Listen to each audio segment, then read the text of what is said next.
Hello and welcome to the Wisdom Workshop. Please like the video and subscribe with all notifications turned on so that you won't miss any of our wisdom improving videos.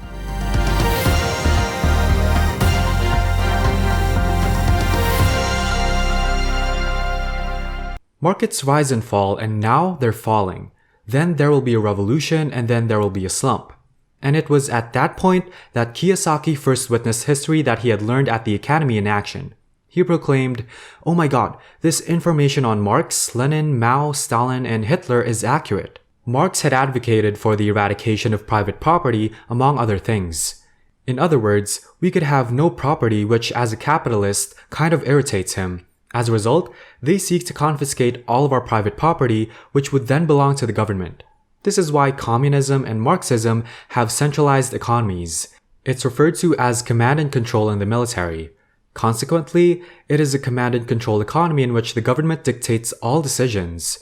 Therefore, the Federal Reserve Bank is a communist organization. It is a central bank, but it's not American, neither is it a bank, and it has no reserves. Today's Federal Reserve System is the third central bank, despite arguments against central banks dating back to Jefferson and those other individuals. However, the majority of school instructors are Marxist since our educational system is fundamentally Marxist. They simply aren't aware of it because they didn't study Marx's biography as thoroughly as he did.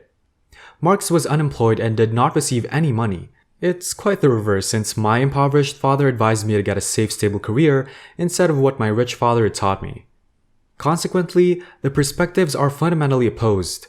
He detests stating that a central bank is a Marxist philosophy if you study Marx, Lenin, Stalin, Hitler, and Mao. Lenin also stated that devaluing the currency would destroy capitalism and hence the economy. Nixon removed the dollar off the gold standard in 1971, shortly before he left for Vietnam, but they don't tell you that. You see, it's a communist system. He refuses to admit it, but he is a Marine who served in Vietnam twice, attended military school, and claimed that his family was imprisoned in internment camps. Check this out, you communists out there. You know why he is a billionaire with debt? Because he receives tax benefits for borrowing money, and his debt is what makes him so wealthy. Robert is saying, "Oh, you're a fool," when his friend Dave Ramsey adds, "Live debt-free," even though it's his friend, and Robert responds, "Dave, I adore debt." Robert agreed with Dave when he remarked, "I know, but most people can't manage debt." However, this is the reason why financial education is not taught in schools. If you understood how to manage debt, you wouldn't save the meager amount of money you already possess. He would rather take out a tax-free loan. For him to earn more money, he must invest it. When he talks to the vast majority of fools, they say, "Oh, I have a 401k, to which he replies, "Well, you've been sold a bill of goods, darling." Everyone believes it to be real estate of stocks. They claim that the government funds this 401k, but Robert countered that the Federal Reserve and Wall Street sponsors it. If you study history from that year, the ERISA Act or ERISA Act, Employee Retirement Income Security Act, which was passed just after Nixon removed the dollar from the gold standard and allowed the stock market to soar, is what ultimately gave rise to the 401k. Robert obviously owns stocks, right? No, as he does not support communism. He is a businessman. He's not required to purchase stocks, he creates new ones. That is what business owners do. He borrows more money and pays fewer taxes as a result. So what occurs? Let's assume he purchases a commercial facility for $1 million, but it later increases to $10 million. 90% of men would sell it. The instant you sell it, let's say a basis of $1 million to a basis of $10 million, he gets a capital gain of $9 million. He thus doesn't flip it and doesn't sell it, as opposed to selling it and flipping it as other flippers do. When you sell, you've already completed a capital event that is taxable. So, if he purchases a home for $1 million and it appreciates to $10 million, he will borrow $5 million tax-free. It'll fall apart. Currently, the economy is in a depression. A recession is 2 quarters of dropping GDP, whereas a depression is subpar growth. Consequently, if your GDP is 2% when it should be 4%, you're experiencing a depression. People who lack historical knowledge, what happened on September 17, 2019 then, the repo market had a crash. The ordinary person is ignorant of the repo market's existence.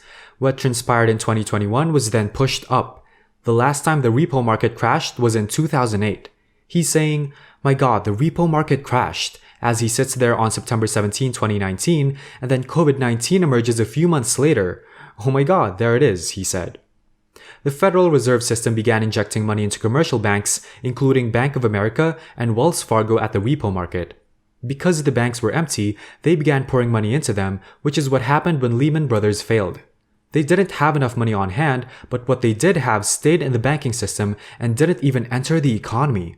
2008 and 2019 were all repossessions. 2021 was a reversal repossession. The cash began leaving banks and returning to the Federal Reserve System. The typical male will now inquire, what does it mean? It indicates that commercial banks don't have confidence in their assets. Their assets are in doubt. The issue is appraisal. Valuations are an opinion. For instance, this home is reportedly valued $10 million, but that is only an opinion. They then began to question what the genuine value of their alleged possessions were. As a result, money began to flow back into the Federal Reserve System from commercial banks like Bank of America and Wells Fargo because they preferred to keep it there rather than on the market. His buddies are multi-billionaires.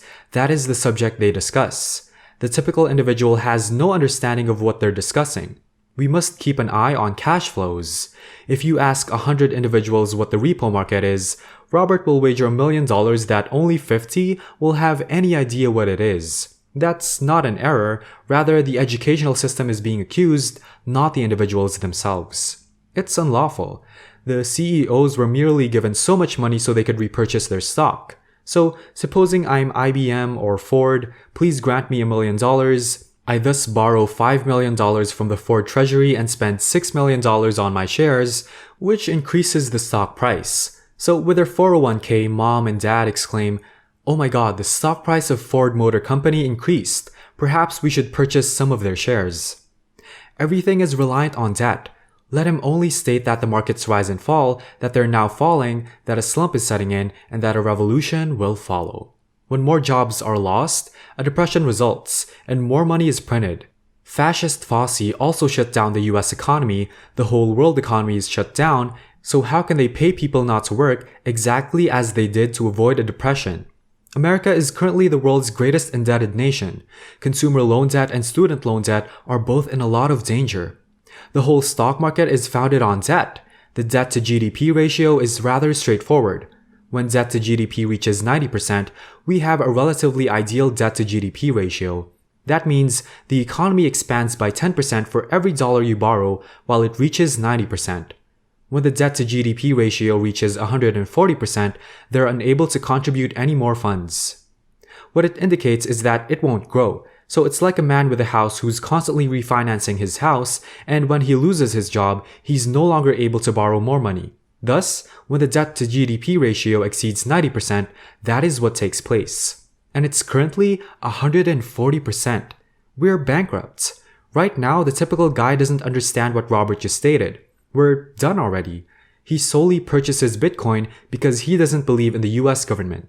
He has no faith in the Federal Reserve Bank, he has no faith in the Treasury, he has no faith in President Biden, and he has no faith in the stock market. Have a good life if you trust all four of them right now. He possesses Bitcoin, silver, and gold. In this sense, Bitcoin represents a wager against the state. If you study Marx, he will reiterate that a central bank is crucial to communism. That's the Federal Reserve System, which was established in 1913 and is the third central bank we have ever had. The Federal Reserve System and the Tax Department were both established in 1913. What a coincidence. The typical male is unaware of what transpired. He wants to tell you an additional brief tale. He goes out with a rich buddy. Most of Robert's buddies are billionaires, but they are billionaires because of debt. They don't sit around saving pennies, so when Robert's companion asked, "Well, is there going to be a crash?" Robert replied, "I don't know, we're searching for a sign from God." So soon after they dropped all of the restrictions on COVID-19, they headed into this restaurant down the street in Scottsdale, and everyone was dressed in evening dresses, and Robert's buddy glanced at him, and Robert looked at his friend, and they both remarked, "The crash is on its way." When you have all these old people like me and their wives dressed in evening dresses, you know the end is nigh, he remarked.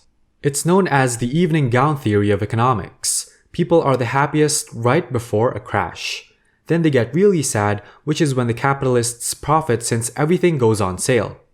As a result, everything is reversed. Every coin has 3 sides: heads, tails, and the edge of the coin, and Robert is standing on the coin's edge. But in any case, everything is contrary. There are always 3 sides to a coin: heads, tails, and the edge, and wisdom is located at the coin's edge. The problem with opinion is that you have to pick a side, so that Americans will not back them up in Vietnam. Their own media deceived the ground soldiers. Is the media still deceiving people? Without a doubt. They're governed by China. How can the United States have 2 national anthems today? That was Marx, a racist. You would know if you merely studied history, but our school system only reports one side. He returned home in 1973 and he was spit on at school in Hawaii. As a result, the media turned on the troops, Marines, sailors, ladies, and men. It was absolutely disgusting, and they didn't realize that socialists were the ones that killed the most people in history. They just wanted to defend it.